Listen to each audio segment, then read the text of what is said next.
Pregnancy wasn't the best for me. I thought I was gonna finally feel like myself, and then it started to continue. I was going deeper and deeper into a hole. I remember looking in the mirror and I just didn't like who I was looking at. Ever since I started working on me, loving on me, pouring back into me, all of a sudden life started getting better. Helping women now and seeing them transform into this more confident, happy version of themselves. I found another purpose in this life.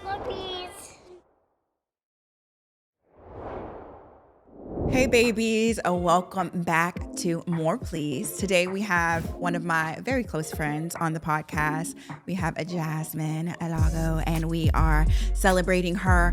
She is the co-CEO along with her husband of Fit Mama. She's amassed over 1 million followers across all social media networks, and she's a mother, she's a wife, she is a uplifting human. She's amazing with literally all speaking, and she's an amazing friend. So happy to have you here, Jasmine. I'm so happy to be here. Thank you. This is gonna be really amazing. It's gonna be so good. I know. We're gonna do just a deep dive on things. Yeah. It's gonna be really good. Yeah. So one thing about my friend, y'all, is that she's an open book, and that's why I love her. The moment we met, we got into a deep conversation and we just clicked. I'm like, she's gonna be my friend because she's one of those people you just feel safe sharing everything with.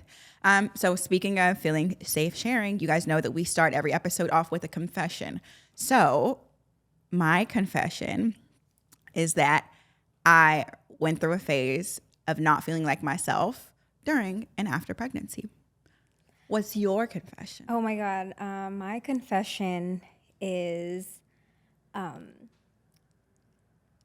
I have been so, I'm just going through it with parenting right now. Ooh, girl. And it's I am more reactive to things and I'm not very proud of it. And it's just bringing me a lot of childhood things, and it makes me realize a lot about myself. And parenting is hard right now. Parenting is parenting. Parenting. Yeah. And you know what? That's good. Thanks for feeling safe to share that, because I think everybody tries to portray perfect mom. But it's this shit is hard. And I don't think enough people talk about how hard it is to deal with your flesh. It's not even always a child. They're just being children, but it triggers something in me. Yeah, not eating their food, finishing their food, and crying. And I'm just oh my God, this is stop. a lot. Yeah. Mine is not wanting to go to sleep. I am in Alora is fighting her naps right now. Or she just wants to play. Yes, but in the middle of the night. In the middle of the night, in the middle of the day, she will scream. She'll go, no nap, no sleep. And I'm like, girl, go to sleep. I need sleep. I need sleep. I'm trying to go and see my man, and you're over here staying up until 9:30 tonight. It's too much. She's 2, right? Yeah, she's 2. So we're in the sleep regression phase. Yep. But 2 and 3s are absolute favorite, by the way. And then my dumb self decided to do it back to back. So now I'm going to have to go through it with her. And then baby Swag's going to be 2. But once it's done, it's done. Or I'll decide to have more children and I'll just have to suffer more. I want another Okay. one. Yeah. Beautiful. Okay. So we're going to jump right into it. I like to bring my friends on my podcast because that's where the conversations are the most genuine, but I have to realize that you guys don't know as much about them as I do. So I just want you to walk us through how you got Fit Mama, because your transformation journey is all over the internet, and obviously you guys can go and follow her and see it, but walk us through what birthed the business. So it all started when I got pregnant with my son. So I have a 4-year-old little boy. He's actually turning 5 in November, so almost 5.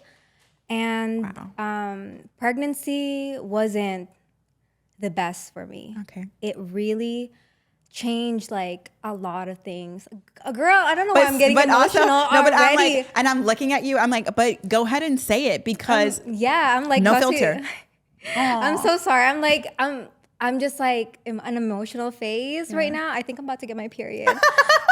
But pregnancy, when people said, oh my God, pregnancy is so good.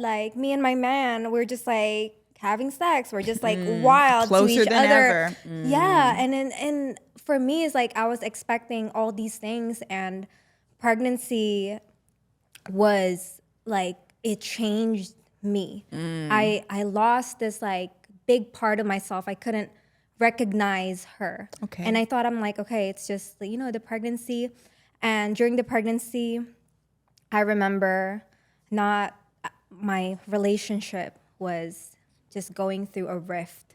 And I really thought, babe, I know me and Khalil are so good right now. Yes. You wouldn't even think that we went through what we went through. But I really felt like our relationship back then was about to crumble. And I just remember him, I didn't want him to touch me, and I didn't want him to love on me. Something, I couldn't explain it. At one point, I felt like I was going crazy. Yeah. I was like, I don't know who this person is. And then we had a conversation, me and Khalil. I really thought, I'm like, damn, my man is about to cheat on me. He's about to leave me. I'm not giving him anything, Wow. no affection. And then when we had a conversation, he was like, I don't feel like you love me or you even like me. Aww. And I was like, I'm sorry, I didn't, I didn't mean to make you feel like that. And I just felt so bad. Yeah. And that's when everything was I don't know. I was like, I don't know what's going on with me. It's just, I don't know. I couldn't explain it. Everything, when you go through pregnancy the first time, everything is new. Yeah. I didn't expect none of it. And then and then after I gave birth, I thought it was gonna be a breeze. I'm like, okay, it's over. It's over, finally. I can finally feel like myself. And I was like, then postpartum hits you like a freaking ton of bricks. Yeah. yeah. And then I thought I was gonna finally feel like myself. And then it started to continue. I felt like I was going deeper and deeper into a hole. And postpartum depression, I'm very aware of it. Yeah. But I remember living in our apartment downtown LA, and I just remembered being there, but I wasn't present. I would look in the fog. Yes, and then I remember looking at myself in the mirror, and I was just not happy. I was like, I don't know who this person is. I don't like her. I'm like, you've gained so much weight. I have never had so much stretch marks on my body, my legs, my stomach, my boobs, everything has completely changed. I'm like, I don't know. I don't like her. And the intimacy was gone. I was wearing baggy clothes, and I just still was kind of standoffish. Uncomfortable in your own skin. And then I noticed that everything that I was feeling, how I felt about myself, I was projecting, not just to my husband, but to my kid also. I didn't want to take pictures. When Khalil would take pictures of me, you know how you just want to take candid photos of your family? I said, no. I was like, don't do that. Don't take photos of me. I feel like I don't look good. I'm like, why would you do that? I remember him taking a photo, and I got mad at him for taking a photo and a video. Wow. Because I just didn't like myself. And he wasn't even going to post it anywhere. You just were exactly. don't and even I was take like, it. I don't want to look back at that. And then that's when I had the realization. I was like, I remember looking in the mirror, and I just didn't like who I was looking at. I was looking at Jasmine, and she has completely changed. I looked so miserable, and I just hated. I know hate is a big word. I just hated where I was at. And the thing is, during that time, Khalil was a personal trainer. Aww. And he was just working at a studio in Beverly Hills, and his clients were getting amazing results. And I was so hesitant of him coaching me because, when your man tells you what to do, you're kind of like, don't tell me what to do. Yeah, you're like, what? Who you're talking to? It's like, yeah, it's like, I don't want your help. I don't need your help. But then I saw that he was really amazing and very passionate in what he does. And that's when he started coaching me and showing me the ropes. And I asked him to, teach me how, so I can really hear him and receive it from him. And then that's where Fit Mama coaching was created. He coached me through it. And as I was going through that journey, I was sharing it at the same time. And with that's other how people. people Beautiful. were like, oh my God. Like, and I'm very open about sharing my journey, about everything that I went through postpartum and during pregnancy. I was very open. And that's where everything really took off. And the thing is, it just feels so amazing because when Lil was born, I found my purpose in life. I'm like, my son, like, this is my purpose Wow. in life. And then, like, helping women now, like, helping them, like, seeing them from, like, how they were. And they started off, like, feeling like how I felt.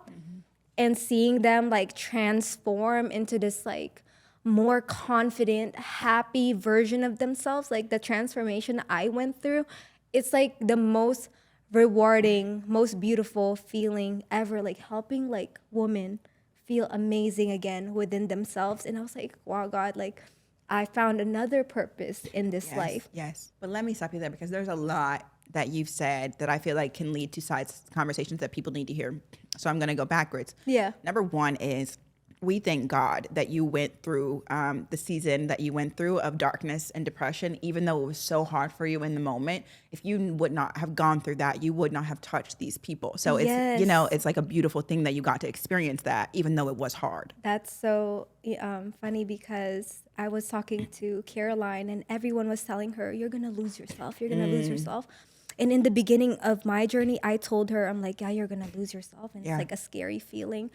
And I realized this year is when I realized, and I told her, I was like, you know what, Care? I know I said like losing yourself is scary. Yeah. And it's sad. I remember feeling sad before that I lost myself. But now I am like thinking losing yourself is part of the process in order to find this better version of yourself. Oh, girl. Literally, I read something the other day that was saying the cost of your new life is your old one. Like you have to let it go if you want to have a whole new transformation. And it's okay. It is scary. But It's like so scary. God has so much more for you. Yes. And that losing yourself was a process. When I realized that, I was like, wow. And we, like what you said, we have to let that part of us go. Yeah. Like, yes, it's sad, but this new version of you, she is worth it. Yes. She is so worth it. I love that. Okay, now I'm back even further. Let's go back to being comfortable in your own body. So I feel like a lot of people that like watch me don't necessarily have kids. So sometimes I'm like, I don't really want to talk too much about the mom stuff because it's like you have to experience it in order to really understand it. But I do remember hormonally your body changes and it's not you. Like you're like, who is this person? It's not us. Like genuinely, like my body completely rejected my husband during one of my pregnancies, but I have had two now and I noticed it's not the same for each pregnancy. So with Alora, I could not literally stand this man's like smell, his Oh my God, scent. he stinks. No. Dead Sorry, ass. you're not stinky. Sorry, baby, love you. No, his scent to me, like his pheromones it was nauseating. Like I was like, please don't breathe on me, don't talk, because I can't control it. Like it felt terrible. And he again was just like, I just feel like you're not attracted to me. I'm like, oh no, babe, you're attractive, just not right now. Right. I can't do it right now. That's what I should have voiced out, but I was like going through it internally. Yeah. I really thought he stank. I'm like, damn. You're like, did I marry this man? Yeah, Is I was this like, what why I do you said? stink? I'm like, is it your soap? Change your soap. But it was It was yes, no, seriously. Like you don't know, because I'm like, are you like literally gargling, babe? Did you scrape your tongue today? Because not that he really didn't, nothing about him has changed, but it was so strong to me. Like my body was so in tune with his. I was like, that's why I couldn't have him like love on me. Yeah. Intimacy. Like literally, I genuinely was like, please don't breathe. And I was not trying to be mean, but it did make me feel like a little weird in my marriage for a second. So then that's why when people are like, oh, kids really do test your marriage. It starts with the pregnancy, because the pregnancy really does test, because you're just like, I don't know, you're just not yourself. That's all I can say. Like you have somebody else inhabiting your body and you're not yourself. And that does lead to confidence issues. Like I have my husband, I know your husband, you know my husband. This man hypes me up all the time. Like, he thinks I'm the most beautiful. Like, he's like, babe, babe, babe. But I just felt ugly. And people were like, there's no such thing. You're glowing, blah, blah, blah. All that missed me.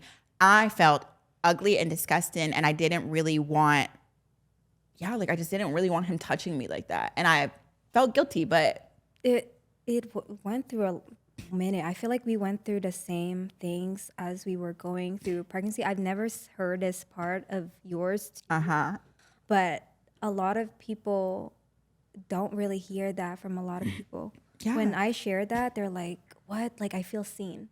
Because you hear, I'm telling you, my sister-in-law, my best friend, they were just like all wild, like during pregnancy. It's like, I was like, why is that not me? That's interesting. So I was like, I felt not me, and I felt broken since I was like going through a different route. Yeah. No, I didn't. And I'll just come out and say it. I didn't enjoy sex during pregnancy for 2 reasons.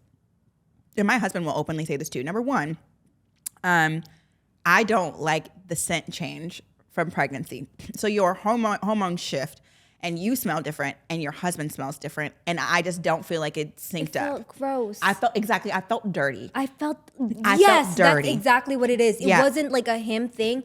I felt really gross. Exactly. So then it's like, I can't get excited about you being near me because I don't feel comfortable and I don't want to share whatever this is with you. Yes, and that's the thing with women. Yes. It's a mental thing. Yes, exactly. You can't just be touched. And so I was like, okay, that's not going to work. Then this is the worst part. And we joke about it now.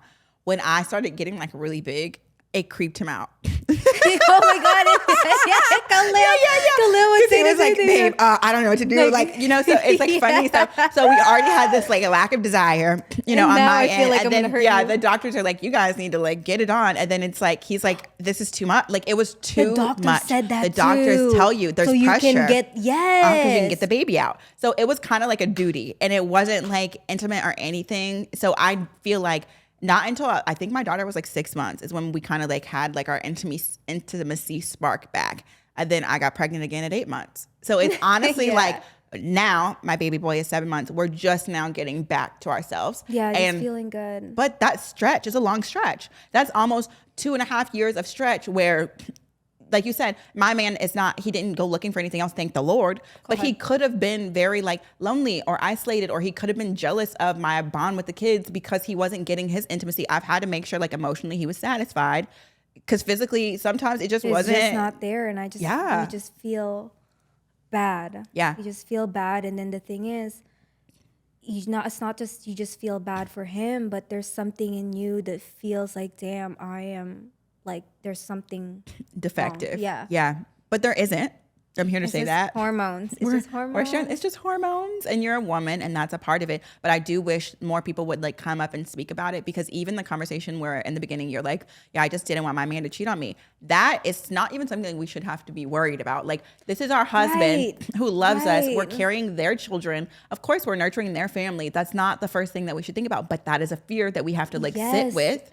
Because it's like, they don't feel loved. Yeah. Or like you just don't want nothing to do with them, and it's like affecting how they feel too. And other people make us feel bad about it. Like, they're like, exactly. Oh, well, you're not doing this. And oh, are you sure? Yeah. Is he da-da-da-da? And it's like, makes you a little bit paranoid. Yes. And it's like, and you hear horror stories. Yeah. That it's like, oh my God, like just something happened because you guys weren't intimate and stuff, and just infidelity happens. Yeah. And it's like scary to feel like that. It's not, you're worrying about your body. You're worrying about how you feel. You're worrying about how your husband feels. And now you got to worry about bad things happening. And it's just like a lot of things that's why women really go through postpartum depression, like really deep, because of the external things. We think about so many things all at once. And it's overwhelming. That's literally that's how I would describe postpartum depression. So like, I had postpartum depression with Alora, like to the point where I had to like go and get medicated. It was so bad.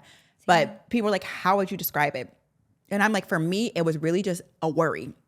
Like an overwhelming worry. Yes. Where I was paralyzed and anxious because I didn't really want to leave the house. I didn't want other people like holding her. I felt like she was going to fall down the stairs. Like, it was just so like overwhelming. Yep. You know, like I felt that too. And the anxiety of just like so much scenarios going through your head, the intrusive thoughts, just eats you alive. Yeah. And it's so vivid when I've never heard a lot of people, like moms, talk about this, but the intrusive thoughts of a mom is insane. No, they're the worst. And you know why I feel like moms don't talk about intrusive thoughts?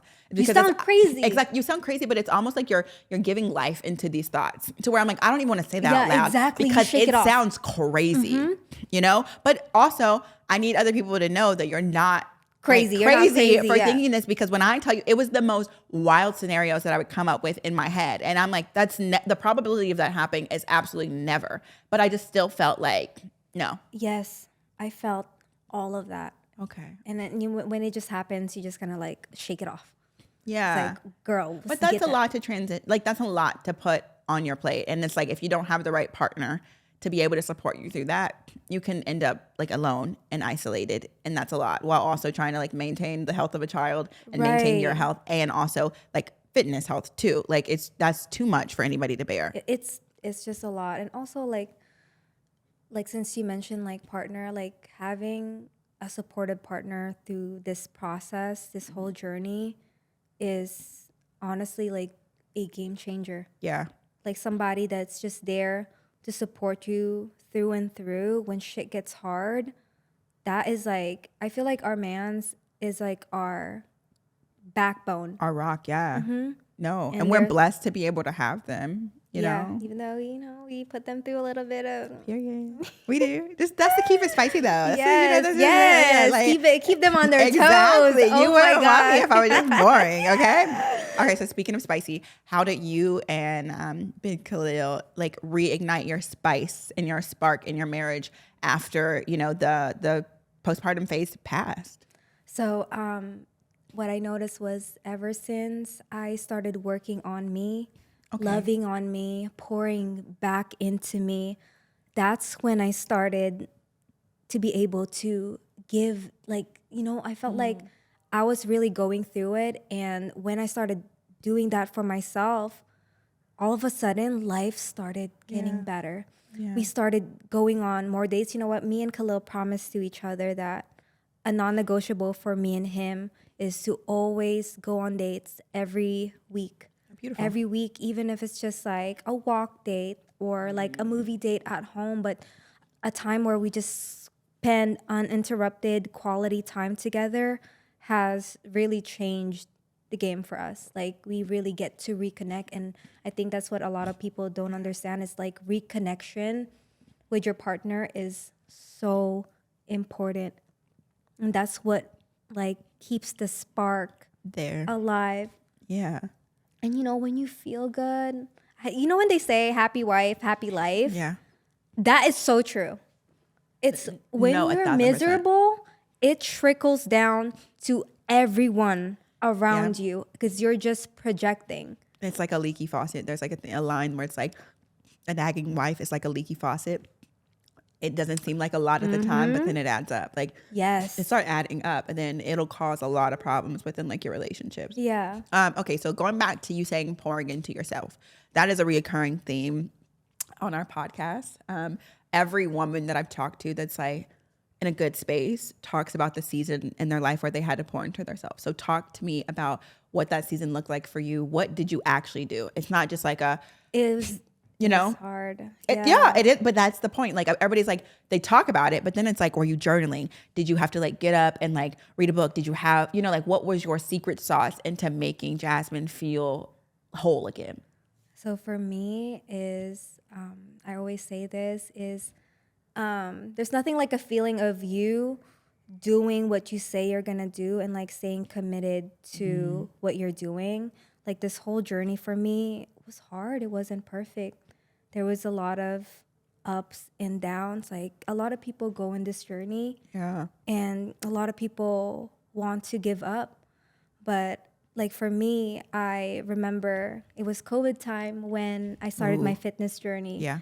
And all the gyms were closed, but I was dedicated. I worked out. I was at home. And I was working out even when he was taking a nap, I would work out, take care of me. I remember we didn't have any weights. We had we had like a bag of rice, a sack of rice.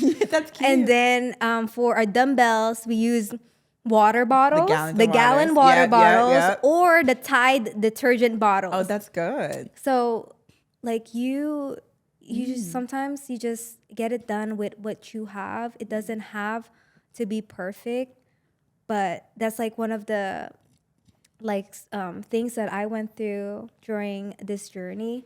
And also when you're working on yourself, you have to love the body that you're in while working for the one that you want. Ooh. Because like I remember before I got pregnant, I only did it for vain reasons. Like when I met Khalil, that's when I started working out, because I was like, damn, this guy is like football player. I'm not trying to be like a potato beside him. So I was working out for vain reasons. I was trying to be the skinniest version of myself.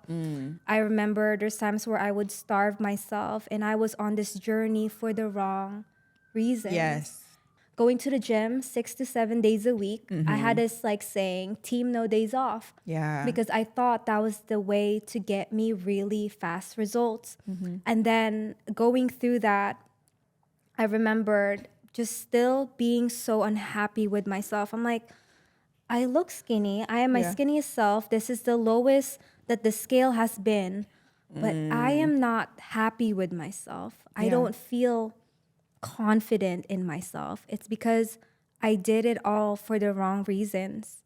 Like I worked on me, not because I love me. I worked on me because I hated myself. Sometimes that is like a good fuel, but the thing is, it became a toxic relationship of me pouring back into me. I was pouring into this fire of just toxicity. I just like wanted to be my skinniest self. I hated what I looked like, and I just worked on myself because I just hated it. There was no deeper meaning onto like I just mainly did it to look good. And that's what the difference is when I got pregnant. Yeah. That's when everything like changed, because I like after postpartum, obviously I wanted to look good too. But I wanted to feel good, like internally. Like right now, like I have so much stretch marks, and like there's my belly button is loose and everything. And I'm just like, I'm at a point where I really love myself and I feel really good. Like no matter what phase I am in, like I'm really happy. I feel like I'm a better mom now that I'm taking care of myself. Yeah. But the thing is, this journey is not easy. Sometimes you feel guilty. You have this mom guilt when you want to take care of yourself. Yeah. And there's times it's not perfect. Sometimes life will punch you in the face. And sometimes you would want to give up when you get sick and the whole family gets sick. Now you're not consistent with what you're doing. And then you feel bad, and then you beat yourself up, and then you go through this cycle of like starving yourself and then binging, and then it's like this whole vicious cycle that happens in your journey. And the thing is, you just like push through it because you're worth it. And when I realized that I am important and that taking care of me is part of taking care of my family. Yeah. And I'm like, this is it. We're locked in for life. I'm working on me because I'm important and that I love myself and that. You are. I'm sitting here like, yeah, because you are important and you are worth it. And like you said, like being selfish with your time is not selfish. You need to pour into your own glass or you have nothing to give anybody else. So for me, I'm like, yes, can't pour from an empty cup. So for me, it's like, okay, I hear you. I want to make sure, just like from a friend to friend, that you feel good like in your now. So like right now, do you feel like you're in a good position to move forward like confidently, you know? Yes, I haven't felt like this. Like this is, I was telling Khalil, I'm really, really happy, like genuinely happy with where I'm at.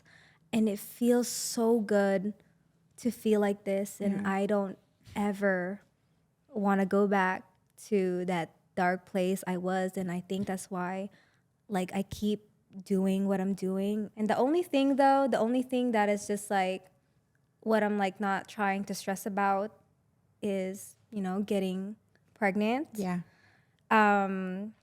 We have been trying for almost a year now. And, you know, when I said earlier, when life punches you in the face, you got to learn how to fight back. Yeah. Because I went through like an ectopic pregnancy. And even before that, I went through a miscarriage. Yes. And I was ready to have another baby. And I went through that. And then the ectopic pregnancy, I didn't know how serious it was until it happened to me. Yeah. So when I went through the ectopic pregnancy, I was so happy when I found out I was pregnant Yeah, again. we were celebrating. Yes, we were so excited. We planned it. We planned, oh like, my God. I know. And not to be dramatic, you guys, and I'm listening because obviously, like, I've lived this stuff with her. But like her, Caro, and I planned because we're like, we want our babies to grow up as cousins. We need pregnant. So then it's like I was pregnant, and then she's like, were in a group I'm chat. pregnant, and then we're like, Caro, you have to get pregnant. Like we genuinely were all like pregnant at the same time. And we were, and we bullied her into getting pregnant. So then when we experienced this loss, and obviously, like, I've had a miscarriage before, but I've never had an ectopic pregnancy, and it is different because and it's hard because I'm like, everybody's experience is different, but it's actually a very scary place to be. Like, people have to get emergency surgeries. There's bad things that can happen to your body when you go through this process. So you're experiencing this grief. But one thing about Jazz, and this is a whole nother thing, I always admired her, the way she handled it, because she was going through something so miserable, so terrible, but she was still so happy for me and Caro at the same time. And so but you were such a genuine friend where we're like, how can we support you? Like, how can we be there for you? And you're like, no, babes, you please focus on you. And it's crazy because it's like, I know from my experience, there is no way in hell that you're not going to in the future have, you know, another baby and have a beautiful, amazing pregnancy, the one that you prayed for, the one that it's not going to be as overwhelming as the one before. But I do know during this like journey getting there, it's hard, and it's gonna so hard. Yeah, it's difficult, babe. I was living through Bay and Caroline though. I was like, so like, I just like love that. I'm like, I'm gonna just like love on your babies. And yeah, during that time it was like so rough. I remembered like I was like feeling like, girl, what's wrong with you? Like what is like happening in your body? Like, why aren't you like doing what you're supposed to do? And I remember when the ectopic pregnancy happened, if I would have slept that night and like toughen it out, I would have woken up. And Jesus, I just got chills. Khalil actually like saved my life because he said, when you feel a pain, let me know. And then I felt this pain when I was like putting Lil Man to sleep. I felt this like sharp pain that caused me to like, it was just like a blaring pain that it was not stopping. And Khalil heard me and he said, we're going to the ER right now. Immediately. Ooh. Yeah. Middle of the night, went to the ER and then had to go through, I was internally bleeding. Wow. The ectopic pregnancy like ruptured. And then Khalil said he was so scared. He was there till like 4:00 in the morning, just like in the room by himself. He said his thoughts was eating him alive. He said like, I was like thinking like, what if he didn't make it? Like there was just so much thoughts going through his head. And I remembered like just feeling so down because I wanted that pregnancy so bad. So bad. Yeah. I was like, I wanted it. I wanted the baby. I was so happy. I even bought this shirt that my son actually wears. It says Big Brother. I was like, you're still going to wear that because we're manifesting. We're manifesting. Yeah. And then I wanted it so bad. Yeah. And then. But it's still coming. And even that, it's not going to happen in a way that hurts you. Yeah. Like you going through this ectopic pregnancy. And I'm so happy that Khalil was like, I'm putting my foot down because I know you're a tough girl. And you're like, I'll just push through pain. It's no big deal. I know. You cannot push through that kind of pain because that literally could have ended literally your life.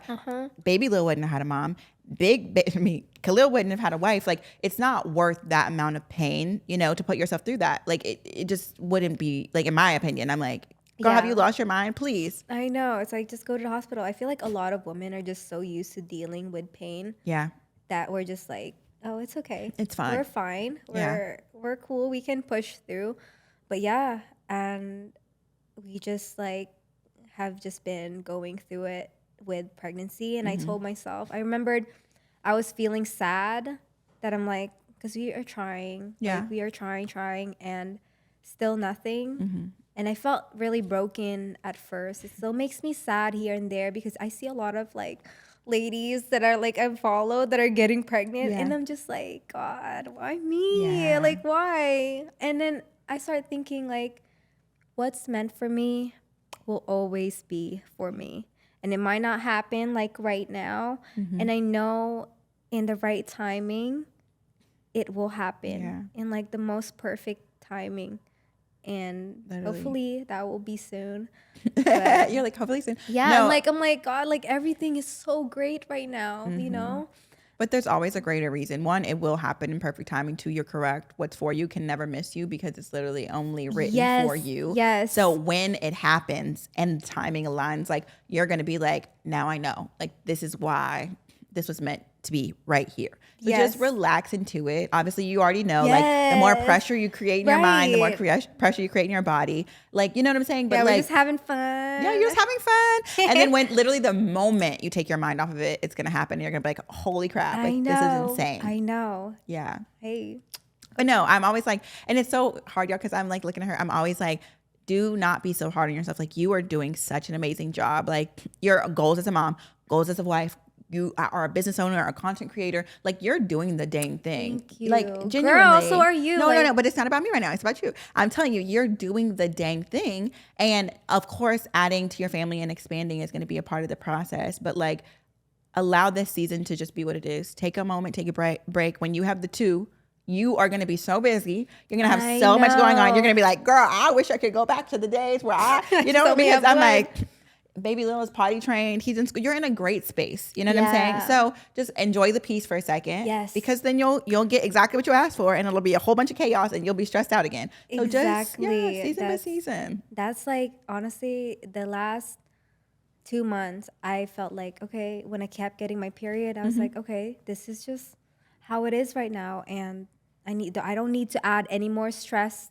in what's going on. Like, I just need to enjoy the process. This is all part of the process. Yes. And like I said, when it's time, it's time. But also too, I'm gonna, and I already do, but I'm gonna cover you in prayer, like when I get home and I think about it, because I do want to pray that this pregnancy is an opposite one for you, to where you were just running around joyous. You know, the people who love to be pregnant, I'm going to pray that you're one of those people that love to be pregnant, that you are obsessed with your man. You can't get enough of him. And it's going to be so smooth. Affirm. Yeah, affirm. You're like, please. No, 1,000%. Because I do want, I just want you to have like everything that you wish for.